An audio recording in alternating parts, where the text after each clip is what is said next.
Kasi ngayong araw, ito na ulit yung araw na pagbiyahe natin. So kailangan natin kumita ng pera para may uwi tayo mamaya. So ngayon, magbiyahe na ulit tayo. Tara na, samahan nyo kung saan biyahe.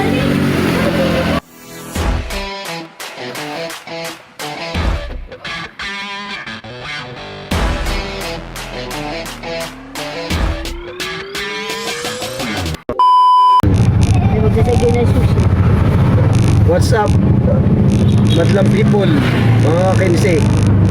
So ito ngayon yung aking mga pasahero. Nakuha ko sila sa Crossing Mindes, papunta sila ng Indang. Hopefully walang mga nagsasakay sa kanila kasi mga badyaw sila. So sa buhay namin, ito kasi yung sari-saring tao makakasalamuha mo. So dapat walang discrimination. Kung sino yung gustong sumakay sa'yo at nagbabayad naman ng tama, isakay mo. Kasi na nagkatim na pumara ng tricycle ng grupo, wala nagsakay sa kanila kasi mga badyaw nga sila. So pinara nila ako, nagtanong sila sa akin ng magmula Crossing Mindes papuntang Indang. So prinisyo ko sila ng 200. Mura na sa 200 yun kasi medyo malayo yun eh. Kaya ito, papunta kami ng Indang ngayon, nandito kami sa Mindes. So mga kinsi, ito ngayon sila.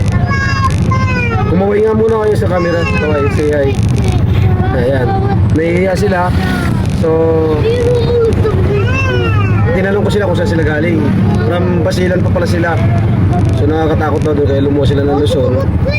Nahirapan pa rin sila makapunta rito. Mahirap pa sila magsalita ng Tagalog. Pero may nakakaintindi na rin kasi mayroong ilang na matagal na sa kanila dito. So punong-puno yung pagyo ko ngayon. Ilan sila, may mga bata pa at mga matatanda. So iiwasan natin discrimination kasi kapwa din natin sila Pilipino. So dapat kasama natin sila Okay mga friends, live na live tayo ngayon dito sa aming terminal. So i-interview natin yung ating mga kasamahan kung magkano ang kinita nila. Kaibigan, kumusta naman ang biyahe ngayong araw na ito? Ayos naman. Ayos na, mga madlang people. Nakaka-250 na. May pagkain na. Susubukan natin sa pinakamalupit bumiyahe dito, si Mr. Ed Santo Niño. Kaibigan, kumusta naman ang biyahe natin ngayon? Mukhang magandang ngiti mo. Siguro magandang biyahe mo ngayong araw na ito, no? Dito pa natin ang magandang bukyo dito ngayon sa araw na ito. Tingnan mo naman kung gano'ng maganda. Kakis, gano'n pati kakis. Bakit tingnan mo naman? Ini-interview ko. Parang hapon to Ito pala yung aking idol. Yung aking pinakamagaling na influencer, si J Toda Vlog. Batiin mo muna yung mga subscriber. Patuloy kang tagpilig. Binabati ko yung mga subscriber ko sa buong Pilipinas at sa ibang bansa. Maraming salamat sa inyong suporta, sa inyong pagtitiwala. Stay safe lang kayo at marami pa tayong susunod na video. At saka yung nag-subscribe dun sa latest upload ko na video dun sa Badya-Ari, kaya bang umahon sa Baguio. Maraming salamat sa lahat na nag-approve at nag-subscribe. Thank you so much guys. This is J Toda on your... Bahala na sila. Bahala ka na. Papagas muna tayo, 300. Pula. Magbablog tayo eh. Ayan yung ating magandang gasoline girl at cute na cute.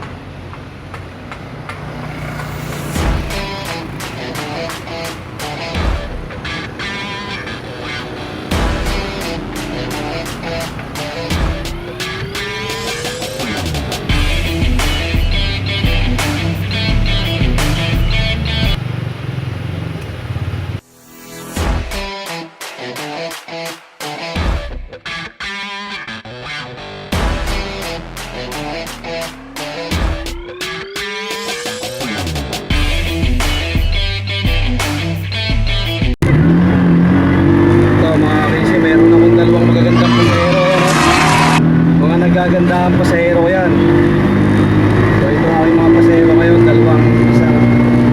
dalawang magandang babae, isang subuhan natin isang sa St. Agustin.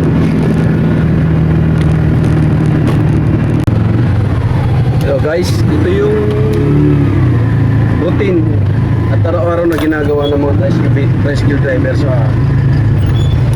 ang araw-araw namin ginagawa. Ito lang, ganito lang, araw-araw kang pagbiyahe. Maghahanap ng pasahero, takbo lang ng takbo, kung saan magpapatid yung pasahero. Ganun na, everyday ang buhay namin bilang mga tricycle driver.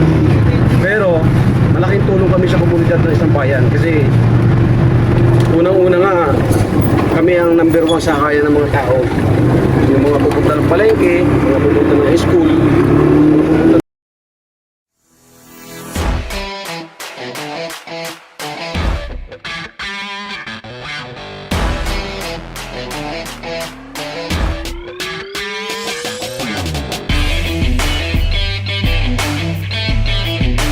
Ito mga agency, papunta tayo sa terminal natin. So ito ang terminal namin ngayon. Ayan, iba't ibang klase ng may tricycle, may nag-uubos ng tricycle. Ito, pipila muna tayo ngayon dito.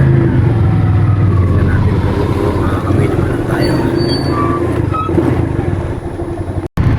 Time check mga agency, 12 p.m. na ng tanghali. So uuwi muna tayo para kumain. Kasi nagugutom na ako kasi maaga pa ako lumabas kanina. Parang 6 a.m. lumabas na ako. Nagkape lang ako, bali wala pa ako alusan talaga totally. Ganun talaga ang buhay ng tricycle driver, malilipasin ka ng gutom. Tubig, or siguro hindi lang naman tricycle driver, pati yung mga jeepney driver, bus driver. Nalilipasan talaga kami ng gutom kasi lalo na ngayon sinasamantala kasi namin yung oras ng pasahero, lalo ngayong palengke.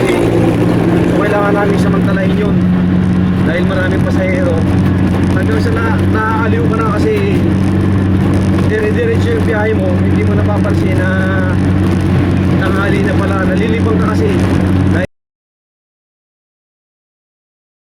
bakante yung pagsakay ng pasahero isa, may pagbaba, may sasakay agad. So nalibang na ako kasi unang-una dahil maraming ang pasahero, hindi ka na maghahanap. Kumbaga ikaw na ang hahanapin ng pasahero pag ganito araw ng palengke day. Kaya yun namin sinasamantala namin kasi ang araw ng palengke dito sa amin sa Mendez tuwing Martes at saka tuwing Biyernes. So yung araw na yan talagang kapitan ng biyahe kasi yan yung time na hindi ka na maghahanap ng pasahero, yung ikaw na hahanapin ng pasahero kasi kulang ang tricycle sa kalsada.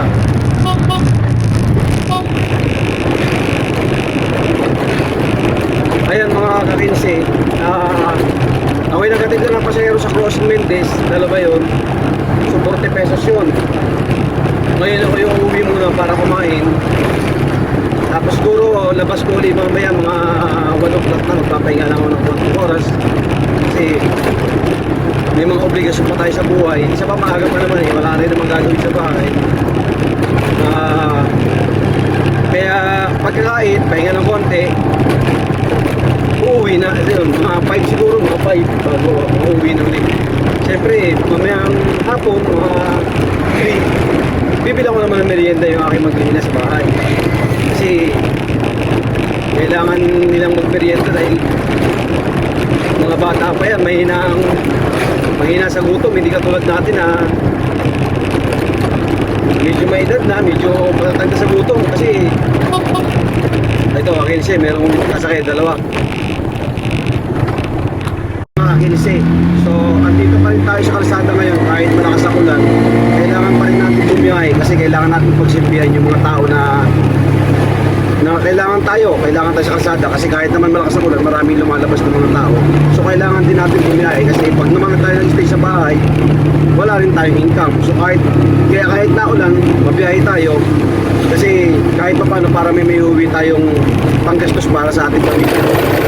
Kaya kahit dito sobrang lakas ng ulan, sobrang lakas ng hangin, nandito kami sa kalsada. Kaya yun, ganun lang naman ang buhay namin. Kailangan namin makipagsapalaran kahit malakas ang ulan, kahit sobrang init. Ganun ang buhay ng mga tricycle driver. Malaking ambag kami para sa komunidad ng isang bayan. So, paano mga kakinsi? See you on next video. See you on next vlog. Sana suportahan ninyo ang aking YouTube channel, Boy Hika. Maraming salamat guys and God bless.